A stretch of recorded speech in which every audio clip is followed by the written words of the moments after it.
शरणागत दीनाथं परित्राणं परायणे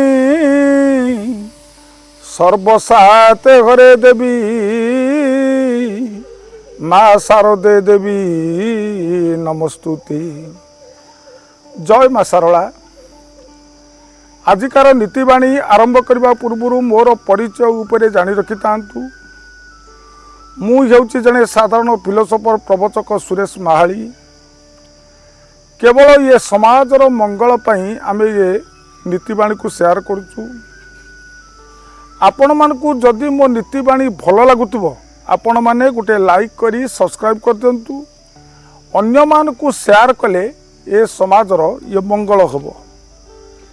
नीतिवाणी आरंभ करने पूर्व मोर जोगाजोग नंबर को जानी रखि थांतु। 8249494581 यही नंबर रे मो सहित आपण जोगाजोग रखिपारे। आसतु नीतिवाणी आरंभ करने पूर्व सुंदर कथाटीए।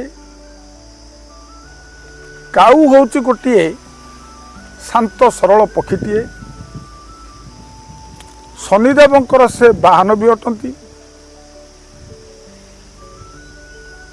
काऊ को प्रत्येक लोक सकाळू किए रुटी किए गहम किए बुट किए डाली खाइबा को दियंती। कारण मनुष्यर भय थाए शनिदेव उपरे। शनिदेव को संतुष्ट करने को हेले काऊ को जदि आमे प्रत्येक दिन उच्चिष्ट खाद्य दबा तेबे जाई आमे शनिदेवंकर ये कोपुरु मुक्ति पाइबा। काऊ एभली पक्षी से कहार निमाक हराम नुहे। जदि आपण काऊ को शनिदशा पड़ी काऊ को खाइबा को दौचंती। काऊ जदि संतुष्ट हो गला से शनिदेव पाखे जाई ये गुहारी करिवो।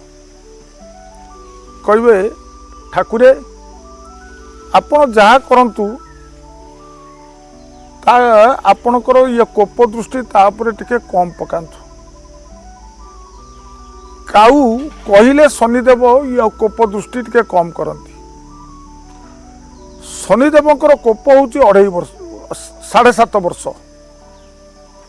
मुंडे हूँ 2.5 वर्ष, पेटे थाए 2.5 वर्ष, गोड़े रही वर्ष। शनिदेव यही 7.5 वर्ष आम देहरे रुहंती।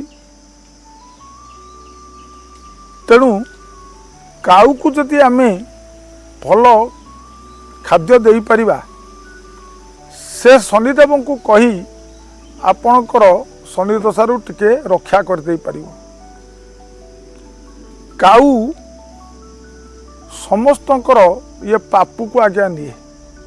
जो भली शनिवार दिन केला को खाइबा को देले आमर ये पाप ताको मुंड उपरे किछि जाए सेही भली आमे काऊ को जते बळे आमे कोनोसी उच्चिष्ट खाद्य दउचे आमर जेतेक पाप काऊ नहीं जाए। सेति पई काऊ मरी गला परे ता मनसु को केही खांतिनी। समस्त पापु को से हरण करितबारु से गोटे चंडाल पक्षी हेतबारु ता मांस को केही हेले कोनोसी पक्षी ये खांतिनी। मनीष भी खाइबेनी कि कोनोसी पशु पक्षी भी खांतिनी।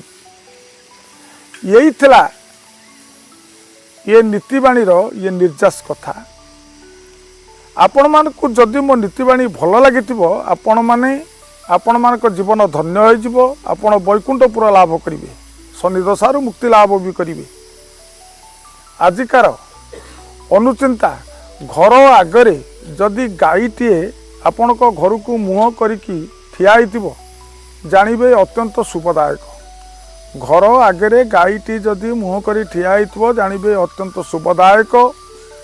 एतिकी कही मोर नीतिवाणी अनुचिंता को परिसमाप्त करुची। ये प्रणाम। जय जगन्नाथ।